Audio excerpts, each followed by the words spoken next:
Oi, tudo bom? Meu nome é Juliana, eu sou psicóloga aqui no CRA Jacarecanga. Acho que alguns de vocês já me conhecem, né? Tanto por momentos que a gente teve presencialmente, como porque eu também já fiz alguns vídeos aqui sobre alguns assuntos para o serviço de convivência. Para quem não me conhece, muito prazer e precisando é só chamar. Hoje eu vim fazer esse vídeo para vocês sobre um assunto que eu acho que não é tão conhecido, mas é muito importante, que é o Janeiro Branco. O que é o Janeiro Branco? O Janeiro Branco, ele é uma campanha nacional para a conscientização da saúde mental, certo? Ele é parecido, a gente vai tratar sobre alguns assuntos parecidos com o Setembro Amarelo, mas ele abrange mais questões de saúde mental do que o Setembro Amarelo, certo? Por que janeiro e por que branco? É em janeiro porque é o primeiro mês do ano, então é um mês de oportunidades, é um mês da gente refletir sobre o ano que vem e o ano que passou, é um momento de recomeço. E por que branco? O branco, ele simboliza aí o branco do papel, o branco do tela em branco, que é a possibilidade da gente reescrever ou escrever o ano que vem pela frente. Então é da gente pensar e sempre ter em mente que a gente pode recomeçar. Não é nada tão ruim que a gente não possa tentar novamente, que a gente não possa recomeçar, que a gente não possa pensar de outras formas. Por isso que essa campanha do saúde mental, ela é feita em janeiro, certo? Como foi que começou essa campanha? Essa campanha ela começou em 2014, de alguns profissionais da saúde mental brasileiros que pensaram, esse tema porque dezembro é um mês de muitas dificuldades na área da saúde mental.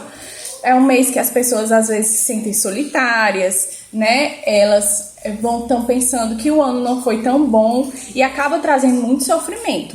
Apesar de trazer muitas alegrias, o mês de dezembro para algumas pessoas pode ser um mês mais difícil.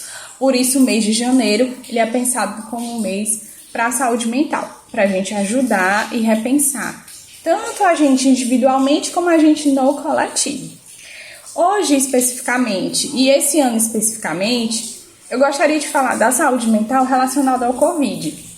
Eu sei que Covid não é uma novidade, mas tanta novidade, porque a gente já passou 2 anos na pandemia, ele iniciou a pandemia do Covid-19, ele começou em março de 2020, apesar dos primeiros casos terem surgido em dezembro de 2019, mas ele ainda traz muitas consequências que a gente ainda está se acostumando, que a gente ainda está conhecendo.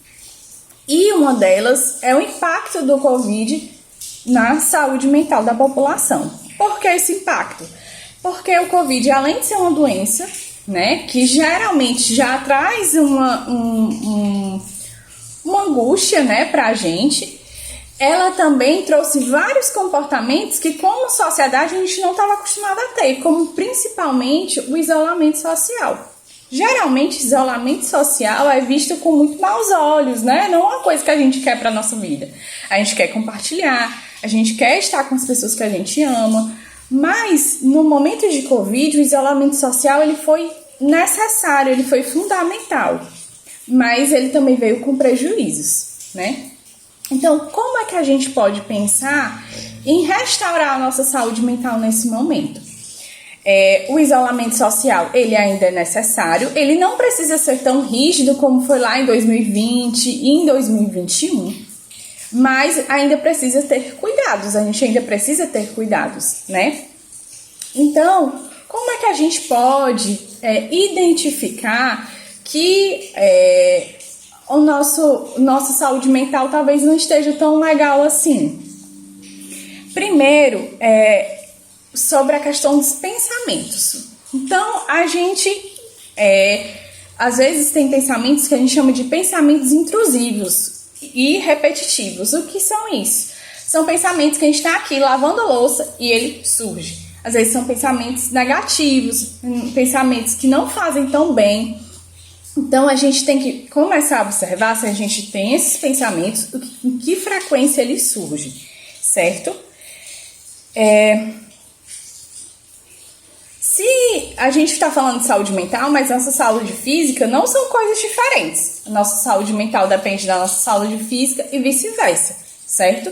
Então, se a gente toma uma medicação regularmente, é importante que a gente mantenha o uso dessa medicação, de qualquer natureza. Por quê? Porque se a gente manter os nossos cuidados já normais, a gente tem menos riscos de adoecer, de piorar, certo? De ter uma crise. Então, a gente sempre tem que pensar também na nossa saúde física.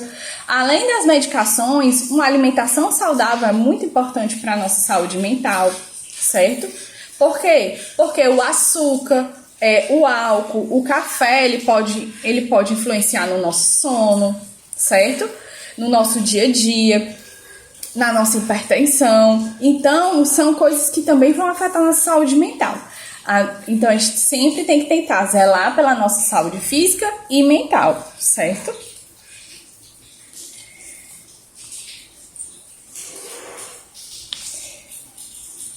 Outra coisa que a gente observou, né, durante a pandemia foi que algumas sensações, sentimentos começaram a surgir, como, por exemplo, medo de perder parentes, medo de se infectar, certo? Que pode gerar outras sensações, como sensação de impotência, raiva, irritação, tristeza e angústia. Esses sentimentos, eles podem vir através daqueles pensamentos intrusivos que eu falei. Você tá aqui tentando dormir e esse pensamento surge, né? Então, ele pode se manifestar dessa forma. O que é comum, porque a gente está passando num momento diferente, é um momento difícil, é um momento de crise. Apesar de a gente não estar no ápice do Covid, que a gente já está com vacinação, que é super importante, a gente já sabe quais são os cuidados que a gente precisa ter e precisa manter. Alguns cuidados ainda são necessários e alguns sentimentos ainda podem persistir, né? Como é que a gente faz para melhorar essa situação? Primeiro, manter hábitos saudáveis. O que são hábitos saudáveis? Coisas que eu gosto de fazer e que me fazem bem. Às vezes a gente faz coisas que a gente gosta, mas não necessariamente faz a gente bem. Como, por exemplo, dormir demais. Eu adoro dormir. Gosto de passar horas dormindo. Mas não necessariamente dormir muitas horas quer dizer que a gente está descansando. Quer dizer que a gente está aproveitando o nosso tempo. A gente também tem que ter cuidado com coisas que a gente gosta, mas às vezes não fazem bem. Então, a gente tem que sempre trazer os dois, né? Coisas que a gente gosta de fazer e nos fazem bem. O que são isso? Aí vocês vão buscar no dia a dia de vocês. Mas um exemplo é o exercício físico, né? O exercício físico pode ser uma caminhada, pode ser uma dança, certo? Outra coisa, manter hábitos de sono saudáveis. Então, dormir boas horas, né? Nem dormir demais, nem dormir de menos, tá? Dormir geralmente no período da noite, que é quando o nosso ambiente está favorável para a gente dormir. É bom dormir no escuro, é bom dormir no silêncio, em vez de dormir durante o dia, né? Ter uma rotina dentro de casa. Então, nesse momento eu tenho que ficar dentro de casa. Então, criar uma rotina. Às vezes a casa pode parecer entediante, mas ela também pode ter rotinas, né? A gente pode criar o nosso dia a dia ali dentro de casa, certo? E criar rotinas no nosso cotidiano. É importante ter rotinas. Às vezes a gente acha que rotinas são chatas porque se repetem, mas ela também é importante para a nossa saúde mental. Pode gerar menos ansiedade, certo? A gente pode se programar melhor, então traz menos... a gente tem que tomar menos decisões, que pode ser também um fator ansiolítico para algumas pessoas. E quando isso não for suficiente? Então, Juliana, eu tive esses pensamentos intrusivos que você falou, mas eu tomei esses cuidados. Comecei a melhorar minha alimentação, meu sono, tomei minhas medicações, tive contato com pessoas que eu gosto, isso não melhorou. O que é que eu devo fazer? Como é que eu sei que talvez seja melhor buscar a ajuda de um profissional? Quando os sintomas, né, que você observa são persistentes, ou seja, eles são diários, eles já estão durando muito tempo. Então, porque uma coisa é eu ter um momento de crise. Aí isso aconteceu porque uma pessoa que eu conheço ficou doente, então eu comecei a me sentir mal, comecei a não dormir bem. É natural que isso aconteça. Mas se isso persistir para posterior da melhora dessa pessoa, pode ser um alerta, certo?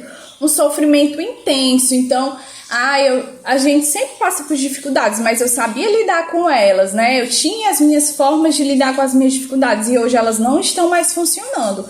Eu estava apreensiva, rezava, melhorava. Ou eu estava apreensiva, conversava com um amigo, eu melhorava. E isso eu tô fazendo e não tá melhorando. E dificuldades profundas na vida social. O que é isso?